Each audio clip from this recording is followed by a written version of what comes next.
નમસ્કાર, spark today ન્યૂઝમાં આપનું સ્વાગત છે મિત્રો। વાઘોડિયા વિધાનસભા પેટા ચૂંટણીમાં ભવ્યાથી ભવ્ય જેથી ધર્મેન્દ્રસિંહ વાઘેલા બાપુ હાલ અત્યારે જીતી ગયા છે। તમામ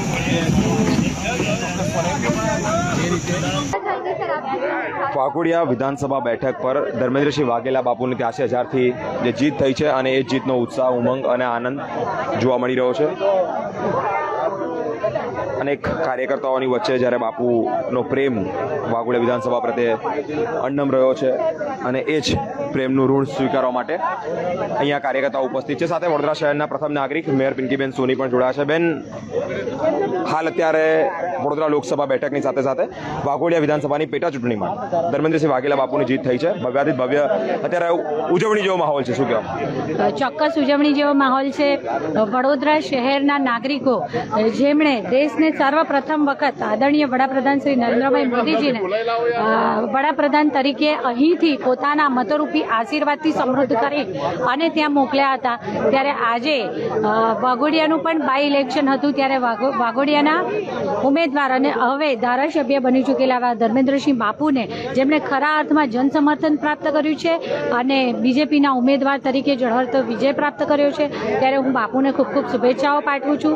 સાથે સાથે વડોદરા લોકસભાના ઉમેદવાર એવા હેમાંગભાઈ જોશી પણ ઐતિહાસિક જીત તરફ આગળ વધી રહ્યા છે, એમને પણ અઢળક શુભેચ્છાઓ પાઠવું છું। અને આદરણીય વડાપ્રધાન શ્રી નરેન્દ્રભાઈ મોદીજી જ્યારે એમનું કાર્યક્ષેત્ર પણ વડોદરા તરીકે વડોદરામાંથી જ એ પ્રધાનમંત્રી તરીકે ચૂંટાઈને ગયા હતા, ત્યારે વડોદરા શહેર અને જિલ્લાના નાગરિકો ખરા અર્થમાં ભારતીય જનતા પાર્ટીને પોતાના અઢળક અનેક મતોરૂપી આશીર્વાદના ઐશ્વર્ય સમૃદ્ધિથી હંમેશા જ આશીર્વાદ આપતા રહ્યા છે, ત્યારે હું કર્તવ્યનિષ્ઠ સૌ કાર્યકર્તાશ્રીઓનો અને આ મતદાન દ્વારા મતોરૂપી આશીર્વાદ આપી અને ઝળહળતી વિજય પ્રત્યેક ભારતીય જનતા પાર્ટીના ઉમેદવારને દર વખતે અપાવવા બદલ વડોદરા શહેરના નાગરિકોને પણ ખૂબ ખૂબ શુભેચ્છાઓ અને અભિનંદન પાઠવું છું। વડોદરા શહેરના વિકાસને તમે કઈ રીતે જોઈ રહ્યા છો કે આગામી સમયમાં જ્યારે ડોક્ટર હેમાંગ જોશી સાંસદ તરીકે નિમાશે, કયા પ્રકારની અપેક્ષા?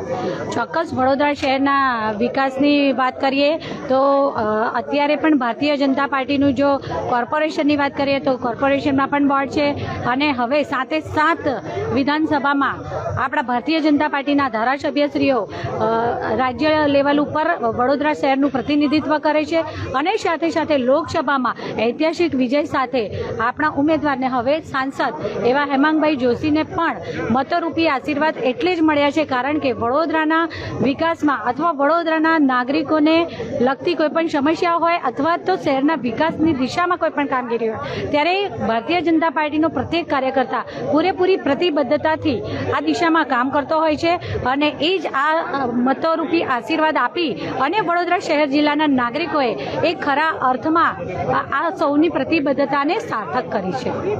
ખૂબ ખૂબ આભાર બેન। સરવાડી વિધાનસભાના ધારાસભ્ય મનીષાબેન વકીલ પણ જોડાયા છે। લોકસભાની ચૂંટણી ડોક્ટર હેમાંગ જોશી ભવ્યાથી ભવ્ય મતોથી વિજય થયા, સાથે વિધાનસભા પેટા ચૂંટણી પર ધર્મેન્દ્રસિંહ વાઘેલા બાપુનો પણ વિજય થયો છે, કેટલો આનંદ છે, કેવી ઉત્સાહ છે વડોદરા? બિલકુલ, વાઘોડિયા વિધાનસભાના ઉમેદવાર અને હવે તો વિનિંગ કેન્ડિડેટ છે અમારા ધર્મેન્દ્રસિંહ બાપુ, એમને ખૂબ સારી રીતે જીત્યા છે। લગભગ 83,000ની મતદાન એમની લીડ મળી રહી છે અને કાયમ જ એ વાઘોડિયાની પ્રજા સાથે ઊભા રહ્યા છે, એનું જ આ પરિણામ છે। સાથે સાથે વડોદરા લોકસભાની વાત આવે છે ત્યારે ડૉક્ટર હેમાંગભાઈ જોશી એક રેકોર્ડ બનાવશે મધ્ય ઝોનમાં, એવી અમે વાત કરી હતી અને ખરેખર સાથે 7 વિધાનસભા એમને ખૂબ સારી રીતે લીડ આપી છે। શહેર વિધાનસભાની વાત કરવામાં આવે ત્યારે કાર્યકર્તાઓ કાયમ જ લોકો સાથે ઊભા રહ્યા છે, એનું જે પરિણામ છે કે સારી લીડ શહેર વિધાનસભામાંથી પણ મળી રહી છે। વડાપ્રધાન નરેન્દ્રભાઈ મોદીજી ફરી એકવાર ત્રીજી વાર જ્યારે વડાપ્રધાન તરીકેની ગરિમા સાચવતા હોય, કયા પ્રકારની અપેક્ષા છે, કયા પ્રકાર વિકાસના કામો ભારત દેશનું છે? બિલકુલ, એમને કહ્યું છે કે મારું વિઝન છે એ 2047 સુધીનું છે અને જ્યારે 2047 વિઝનની વાત કરતા હોય અને એવી ફેર સાઇટેડનેસ રાખતા હોય છે એ નેતા, એમને આગળના 10 વર્ષમાં શું આયોજન થશે એની પણ કલ્પના શું હોઈ શકે એ આપણા બધા માટે વિચારવાની છે।